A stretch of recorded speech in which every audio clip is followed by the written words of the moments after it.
અમે લોકો જ્યારે ટોર પર ગયા લવારીના શો પર 4 મહિના માટે, ત્યારે ચેક ઇન કાઉન્ટર ઉપર મારી સાથે એક એવી ઘટના થઈ કે જે મને બહુ લાગી ગઈ. અને મને વિચાર એ લોકોનો આવ્યો જે લોકો દેશ છોડીને બહાર ગયા ભણવા માટે, કામ કરવા માટે, એક નવા ને અલગ જીવન માટે. અને હું નવું ને અલગ જીવન કહું છું, સારું જીવન નથી કહેતો, ઇન્ડિયામાં જ છે, બરાબર?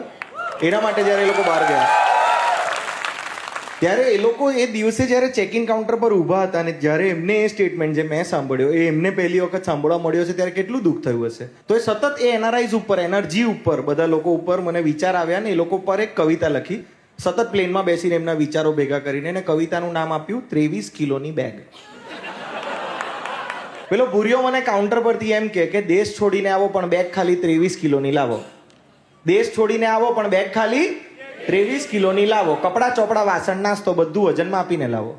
મેં કીધું કપડા ચોપડા તો હું તોય કોઈક રીતે વજનમાં આપીને લાવું, પણ મારી હિંમત, જિજ્ઞાસા અને મારા અનુભવને કયા ત્રાજવે તોલીને લાવું? ભારે આઈટમો તો હજુ ઘેર મૂકીને આવું, પણ મારા હલકા દોસ્તારોની ભારે વાતો હું કયા ત્રાજવે તોલીને લાવું? ખરીદેલી વસ્તુઓ તો તોય કોઈક રીતે વજનમાં આપીને લાવું, પણ મારા મા બાપનો પ્રેમ, આશીર્વાદ અને વહાલ કયા ત્રાજવે તોલીને લાવું? ભૂરિયા સાંભળ, તું કે ને તો આખો દરિયો આવડા ખોભામાં ભરીને લઈ આવું, આખો આકાશ એક ફુગ્ગામાં ભરીને લઈ આવું, પણ મારા આખા જીવનને ખાલી 23 કિલોની બેગમાં કેમનો ઠૂસીને લઈ આવું? વાહ, ખૂબ સુંદર. ખિલખિલાટ ફસાવે, પેટ દુખાડે લવારી, ટેન્શન ભૂલાવે, મોજ કરાવે લવારી.